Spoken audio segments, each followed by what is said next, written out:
The morning sun peeked through the blinds of Mike Thompson's corner office as he arranged his belongings in a cardboard box. 25 years of memories reduced to a few personal items. His hands trembled slightly as he picked up the Best Marketing Director award he'd received just last year. Now, at 50, he was joining the ranks of the unemployed. The company is moving in a different direction, they'd said. Automation and budget cuts, they explained. The words still echoed in his head as he packed away the family photo from his desk, a reminder of happier times before the divorce, before his kids moved away for college. He'd always thought his experience would protect him. After all, he'd survived 3 economic downturns and countless reorganizations. But this time was different. The first few weeks weren't so bad. Mike had savings, a decent severance package, and the unwavering belief that someone with his experience would land on his feet quickly.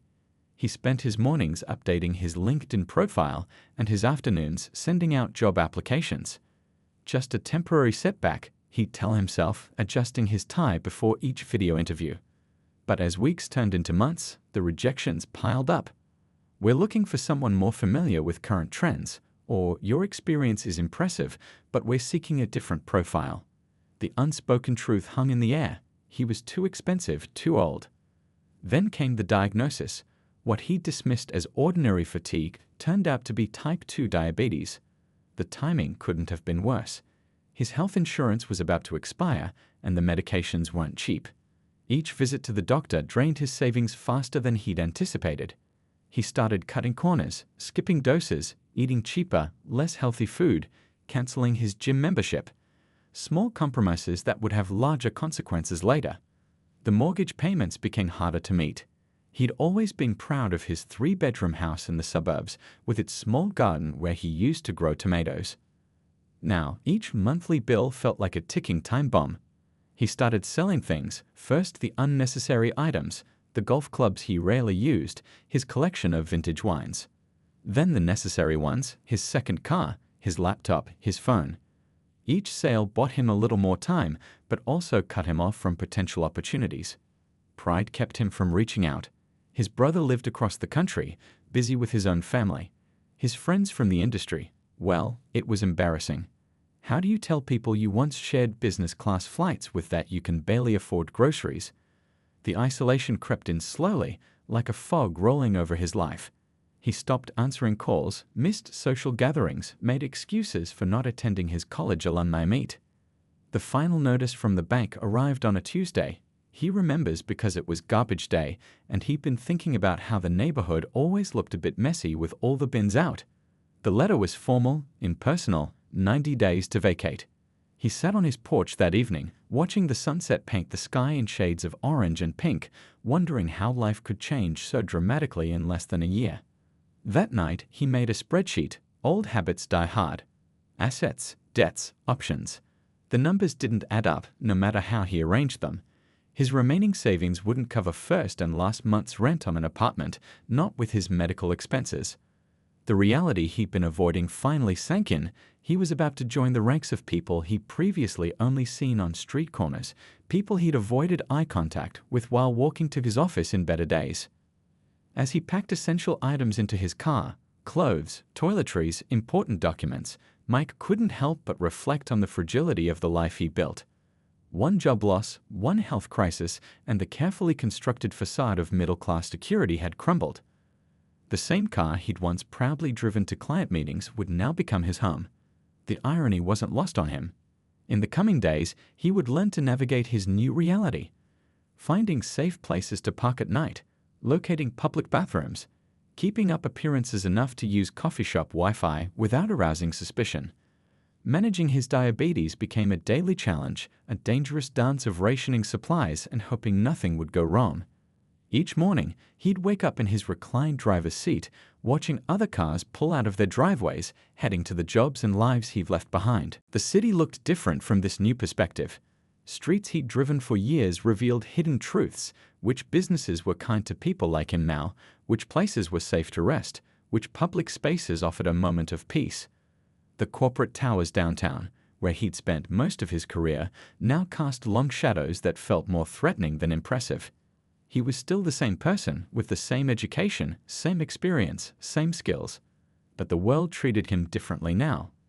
A hard lesson in how quickly circumstances can change, and how thin the line really is between security and uncertainty. Living in your car changes everything about your daily routine. Mike learned this during his first week of homelessness, when he woke up with a stiff neck and condensation dripping from the windows of his Honda Civic. The same car that once carried him to business meetings now held everything he owned: 2 suitcases of clothes, a blanket, some toiletries, and his dwindling supply of diabetes medication. The first challenge was finding safe places to park. He quickly discovered that Walmart parking lots were too exposed, residential streets drew suspicious looks, and industrial areas felt dangerous at night.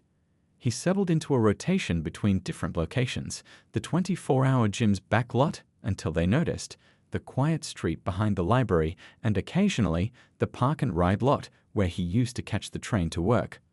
Morning routines became an exercise in stealth and timing.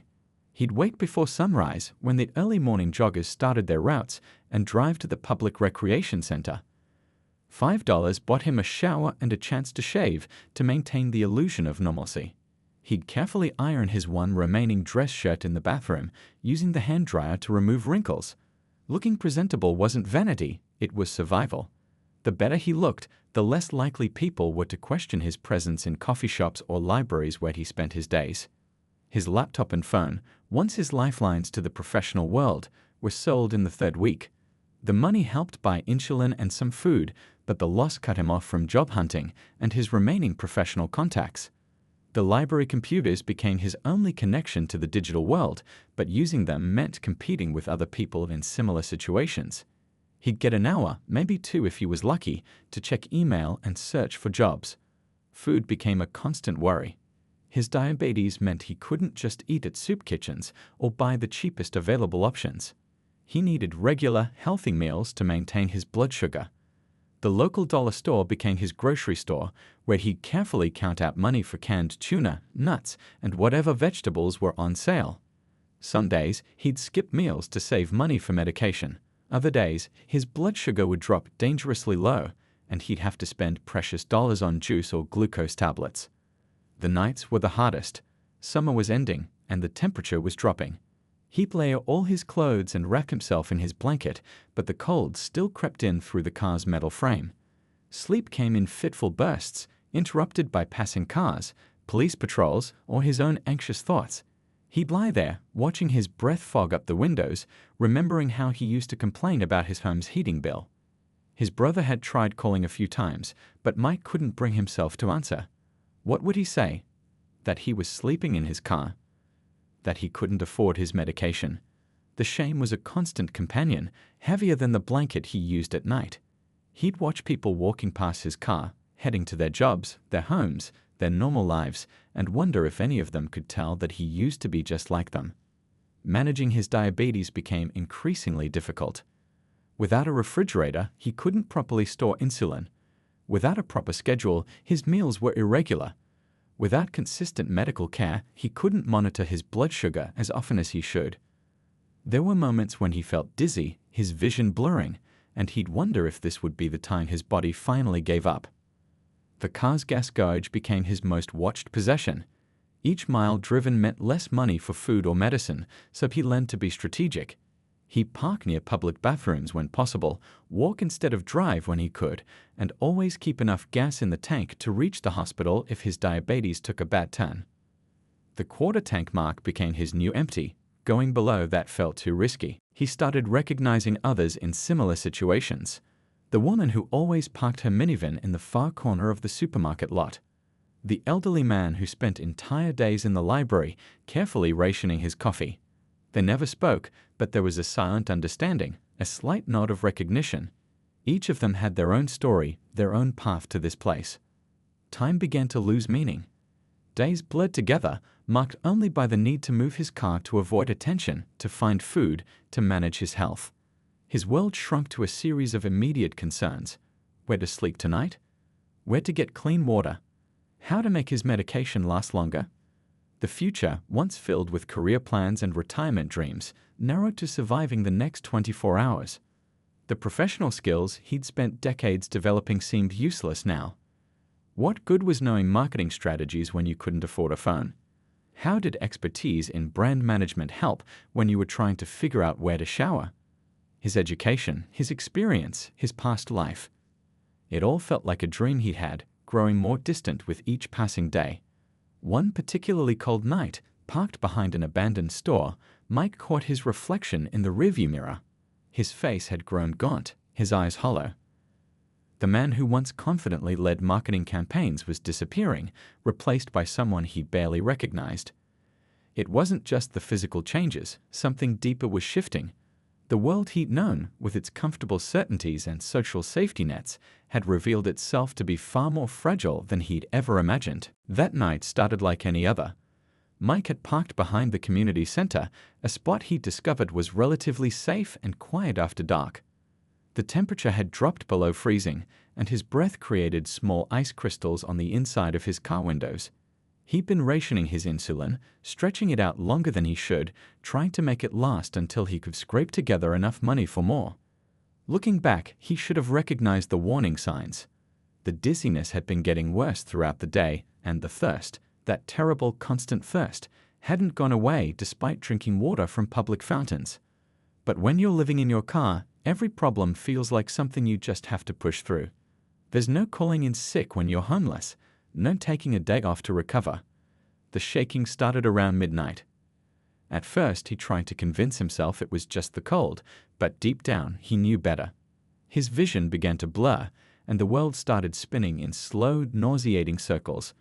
Even in his confused state, he realized this was different from his usual low blood sugar episodes.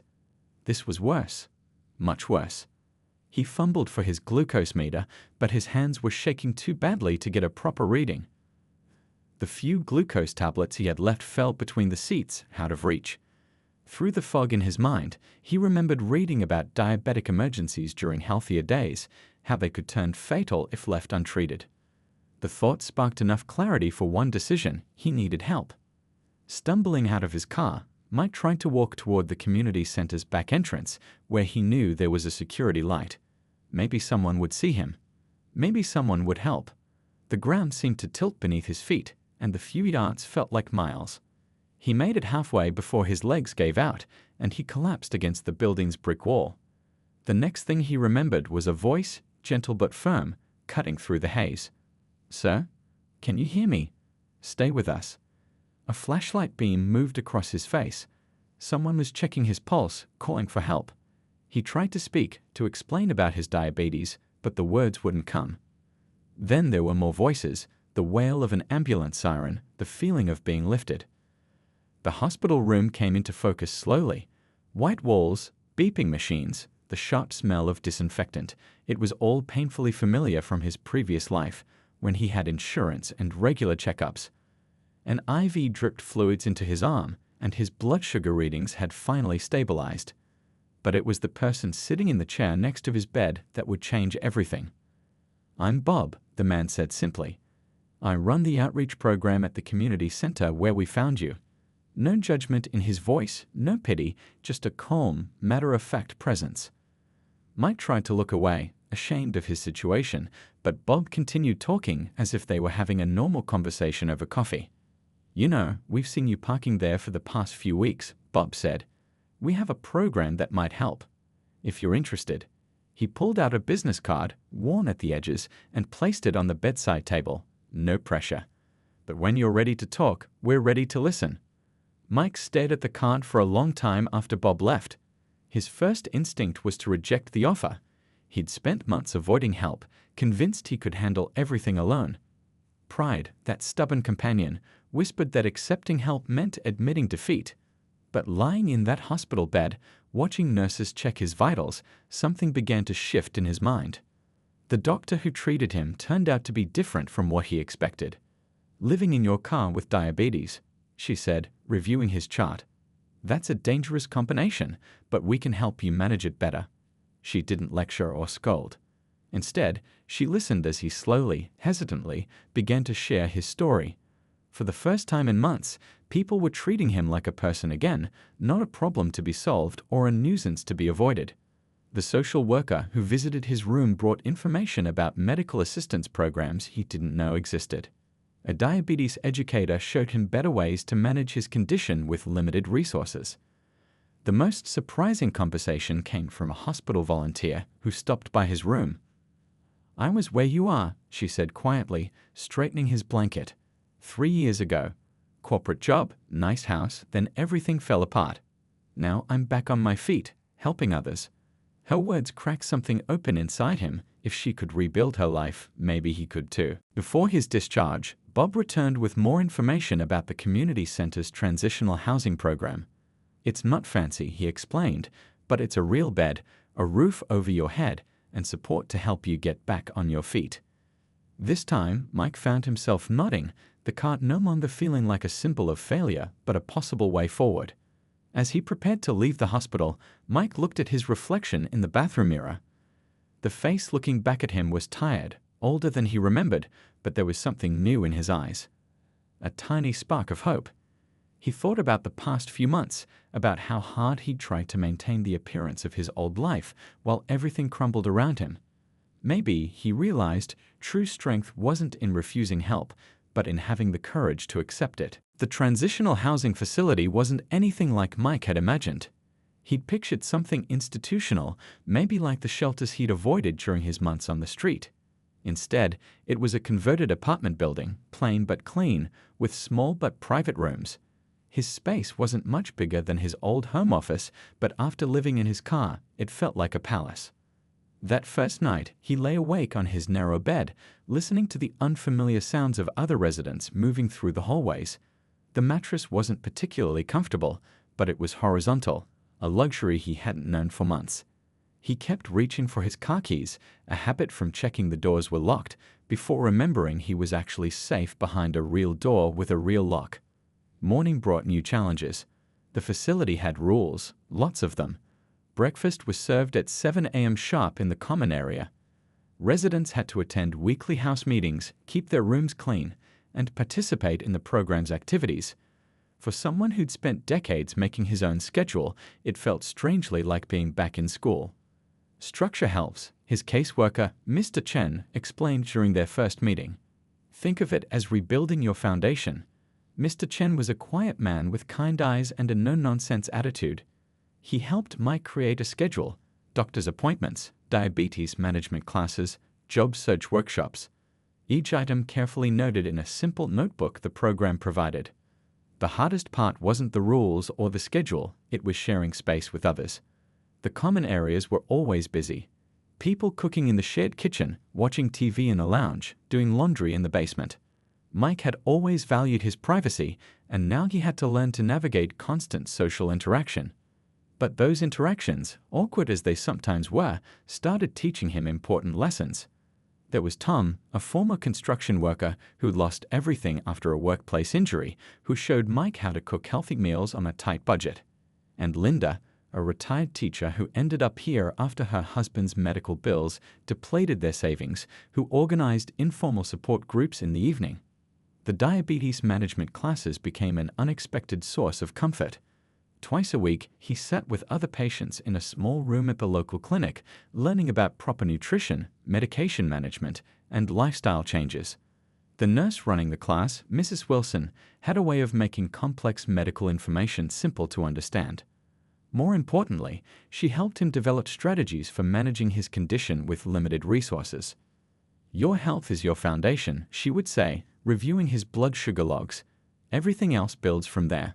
Slowly, with proper medication and regular meals, his readings began to stabilize. The dizziness and fatigue that had plagued him for months started to fade. The job search workshops were a different kind of challenge. The program partnered with a local career center where counselors helped residents update their resumes and practice interview skills. Mike sat in front of a computer, staring at his 25 years of experience, trying to figure out how to explain the gap in his employment. "Be honest, but strategic," the career counselor advised. "Focus on what you've learned, how you've grown." It was strange, rewriting his professional story to include this chapter of his life. But as he worked on his resume, he realized his experience with homelessness had taught him things no corporate training ever could: resilience, adaptability, humility. The support group for displaced professionals became an unexpected lifeline. Every Thursday evening, they gathered in the community room. Former executives, teachers, small business owners, all trying to rebuild their lives. They shared job leads, practiced interviews with each other, and most importantly, understood the unique shame and loss that came with professional downfall. "I used to think homeless people were somehow different from me," one group member admitted during a session. "Now I know better. We're all just 1 or 2 bad breaks away from losing everything." The room grew quiet as everyone absorbed this truth. Mike thought about how he used to walk past people on the street, never imagining he'd experience their reality. Small victories started adding up. His first successful job interview, even though it didn't lead to an offer. Learning to cook nutritious meals in the shared kitchen. Finding a free clinic that could provide regular diabetes care. Each step forward felt tiny on its own, but together they began to form a path. 1 month into the program, Mr. Chen suggested Mike try volunteering at the community center's food bank. "It's good to stay busy," he said, "and sometimes helping others helps us too." Mike was skeptical at first. He needed a job, not volunteer work. But with no interviews scheduled that week, he decided to give it a try. The food bank opened his eyes to a world he'd barely noticed before. He saw families like his former neighbors coming in for help, trying to maintain their dignity while accepting boxes of canned goods. He met other volunteers who shared their own stories of falling down and getting back up. Most surprisingly, he discovered that his marketing skills could be useful, helping organize donation drives, improving the food bank's social media presence, making their limited resources stretch further. In the evenings, he'd return to his small room, tired but with a different kind of exhaustion than when he lived in his car. This tiredness came with a sense of purpose, of moving forward even if the steps were small. He still had a long way to go, but for the first time in months, he could see a path ahead. The simple notebook Mr. Chen had given him began filling up with more than just appointments. He started writing down goals, ideas, possibilities. Some days were still hard, moments of doubt when he wondered if he ever regain his former life. But those moments became less frequent as he built new routines, new connections, new ways of measuring success. 3 months into his stay at the transitional housing, Mike found himself standing in front of a small business workshop at the local library. His hands were sweaty, and his heart was racing, but not from low blood sugar. This time, it was from nerves. The food bank coordinator had asked him to share his marketing insights with other local nonprofits, and somehow he'd said yes. The old Mike would have handled this easily. He'd given countless presentations in boardrooms across the country. But that was before. Now, wearing donated dress clothes and carrying handwritten notes, he felt like an imposter. The audience was small, just 15 people from various community organizations, but their eyes felt heavy on him as he began to speak. "Marketing isn't about fancy campaigns," he started, his voice shaky at first. "It's about connecting with people." As he spoke about his experiences helping the food bank increase donations through simple, cost-effective strategies, something shifted. The knowledge was still there, the skills he'd spent decades building hadn't disappeared. They just needed to be used differently now. The workshop turned out to be a turning point. A woman from a local nonprofit approached him afterward, asking if he'd consider helping them with their social media strategy. "We can't pay much," she admitted, "but it could be a start." It wasn't the kind of offer he would have considered in his previous life, but now he saw it differently, an opportunity, a foot in the door. His small room at the transitional housing became a makeshift office. The community center let him use their computer lab during off hours, and he started building a simple website for his consulting services. Mr. Chen helped him set up a basic business plan, focusing on helping small nonprofits and community organizations with limited budgets. "You're bridging 2 worlds," Mr. Chen observed during one of their weekly meetings. "You understand both corporate marketing and the realities of operating on a shoestring budget."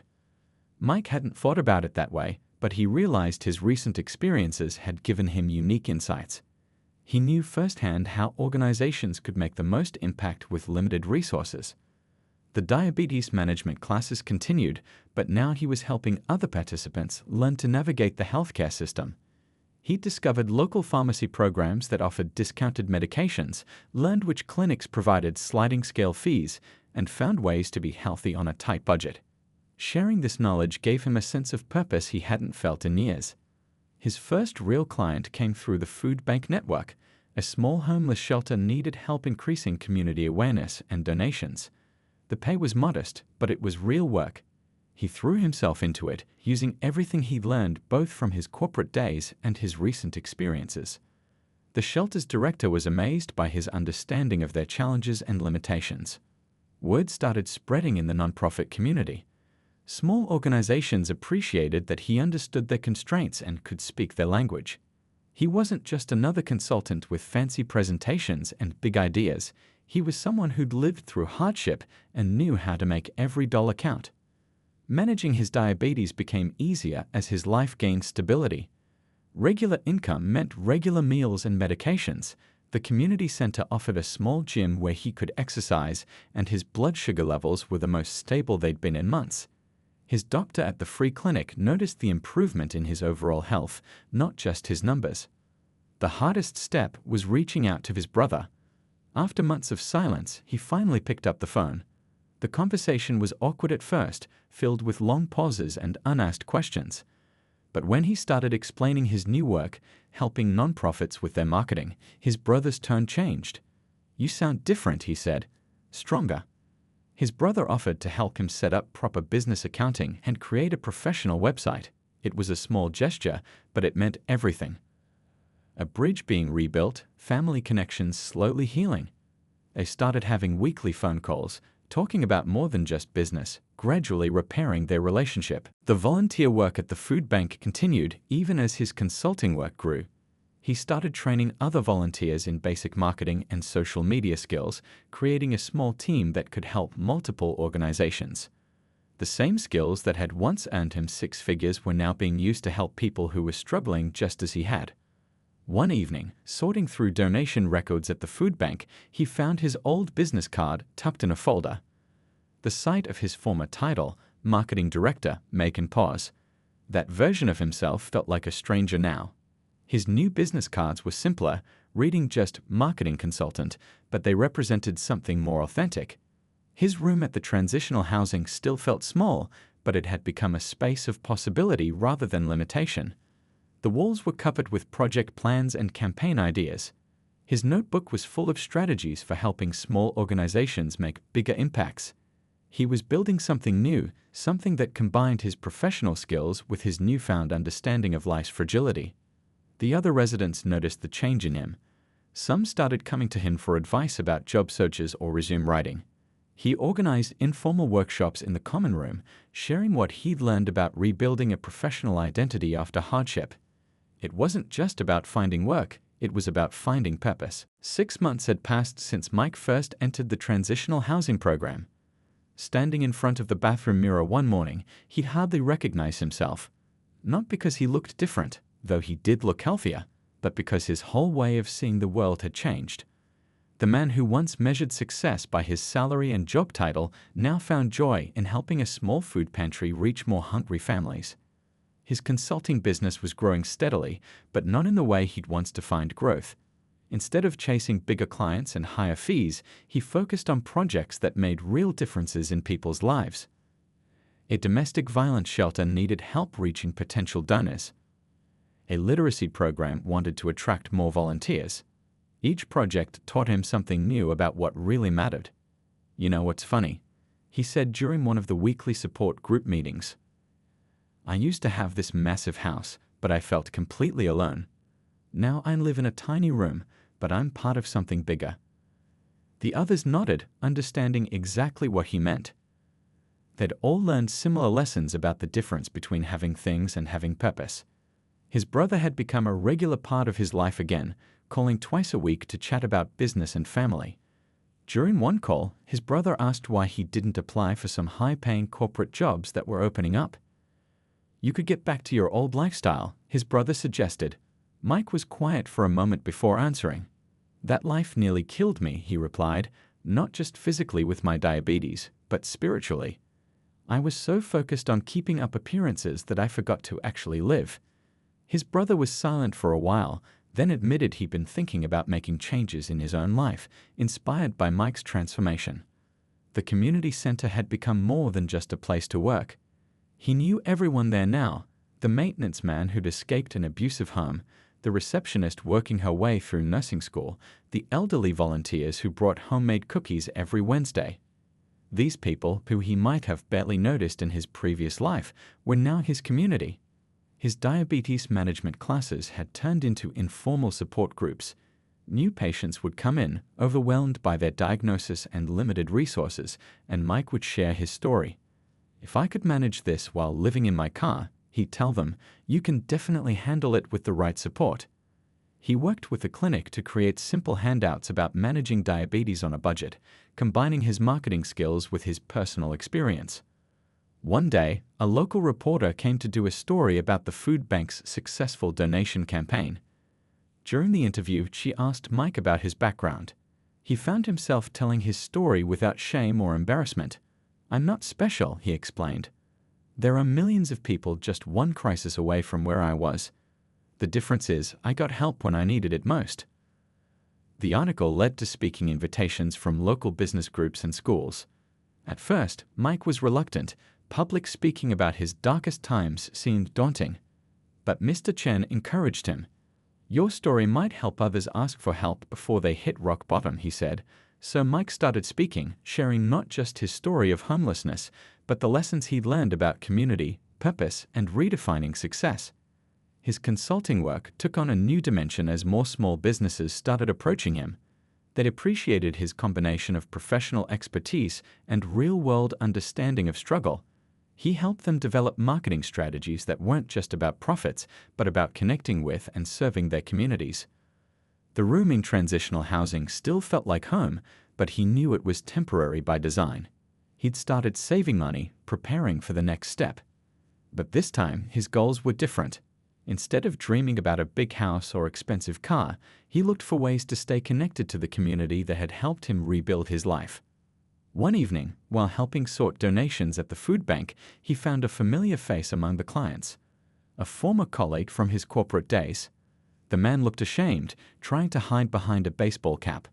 Mike approached him quietly, introduced himself, and shared his own story. "This place helped me when I needed it," he told his former colleague. "Now let us help you." The man broke down crying, and Mike remembered his own turning point, when he finally accepted help. His diabetes had become manageable, almost routine. Regular meals, exercise at the community center gym, and proper medication had brought his blood sugar under control. But more than that, the stress that had made his condition worse was gone. He'd found a different way to live, one that didn't constantly trigger his fight-or-flight response. The support group for displaced professionals had evolved, with Mike often facilitating discussions. They talked less about getting back to their old lives and more about building new ones with different priorities.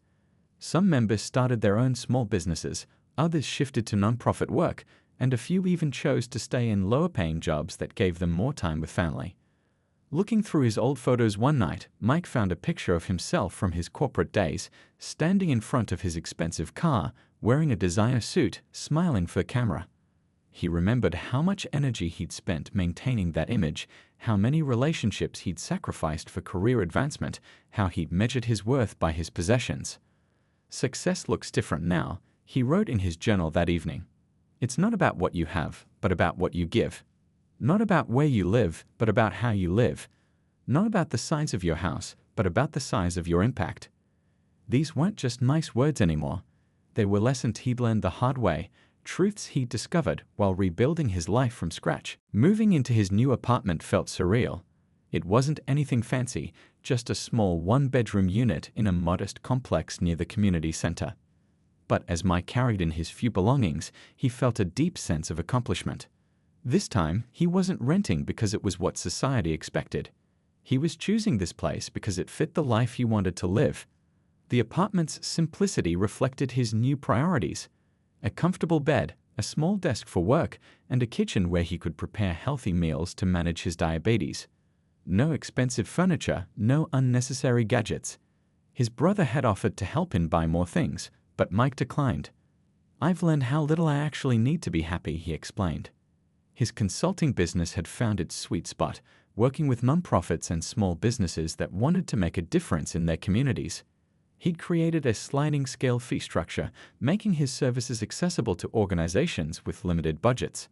Some weeks he earned less than he would have in his corporate days, but his expenses were lower now, and his satisfaction was higher. The community center had offered him a position on their board of directors. At first, Mike hesitated. He still sometimes felt like the person they'd found barely conscious in their parking lot. But Mr. Chen reminded him how valuable his perspective would be. "You understand both sides of our work now," he said. "That's rare and valuable." His first board meeting was eye-opening. Sitting around the table with other community leaders, discussing budgets and programs, Mike realized how much his experience had taught him about what really works in community support. When they discussed a new initiative for homeless professionals, he could speak from both personal experience and professional expertise. The diabetes support group at the clinic had become one of his favorite commitments. Every Tuesday evening, he helped new patients navigate the practical challenges of managing their condition with limited resources. "Your health isn't just about medicine," he'd tell them. "It's about building a life that supports your well-being." His own steady blood sugar numbers were proof that stability and community made a difference. One morning, while getting coffee at his usual spot near the apartment, he overheard a conversation between two businessmen. They were complaining about homeless people in the area, using the same dismissive terms he'd once used himself. Instead of feeling angry, he felt compassion. They simply didn't understand how quickly life could change. He'd started writing about his experiences, not for publication, but to make sense of his journey. The notebook Mr. Chen had given him was full now, its pages filled with reflections on loss, recovery, and transformation. Sometimes he shared excerpts during speaking engagements at local organizations, helping others understand the complex reality of homelessness. His relationship with his brother had grown stronger through their weekly calls. They talked about everything now, not just business. His brother had made changes in his own life, inspired by Mike's journey. He'd scaled back his work hours to spend more time with his family and started volunteering at a local food bank. "You showed me what really matters," he told Mike. The food bank where everything had started remained central to Mike's life. He still volunteered there regularly, but now he also helped train other volunteers and develop new programs. They'd created a special initiative for people with dietary restrictions, inspired by his own struggles with diabetes while homeless. The program helped ensure that health conditions didn't force people to choose between eating and staying well. His consulting work had evolved to include workshops for other professionals interested in using their skills for community benefit. "You don't have to lose everything like I did to make a difference," he'd tell them. "But you do have to be willing to see the world differently." These sessions often led to partnerships between businesses and local nonprofits, creating sustainable community support networks. Living near the community center meant he often ran into people he'd met during his darkest days. Some were still struggling, others had found their footing. He made a point of acknowledging everyone, remembering how invisible he'd felt during his months on the street. Small gestures, a hello, a smile, a brief conversation, could make a huge difference to someone fighting to maintain their dignity. The transition from corporate success to homelessness to his current life had taught him lessons he never could have learned otherwise. Money couldn't buy the sense of purpose he felt helping others. Status couldn't replace the warmth of genuine community. His modest apartment might seem like a step down from his former home, but it was filled with something his old house never had: peace. Looking back on his journey from that first night in his car to now, Mike could see how each challenge, each moment of despair, and each small victory had shaped him. His diabetes, once a crisis that helped trigger his downfall, had become manageable through routine and community support. His professional skills, which he thought were worthless without a corporate title, had found new purpose in serving others. 3 years had passed since he'd lost everything, but he'd gained something more valuable: a genuine understanding of what everything really meant. Success wasn't about climbing corporate ladders or accumulating possessions. It was about building connections, making a difference, and finding purpose in helping others navigate their own difficult journeys. His new life wasn't perfect. Some days were still challenging, and he still had moments of doubt. But now he had something he'd never had in his old life: a sense of belonging to something bigger than himself, a community that supported him as he supported others, and the deep satisfaction of knowing that his worst experience had become his greatest teacher.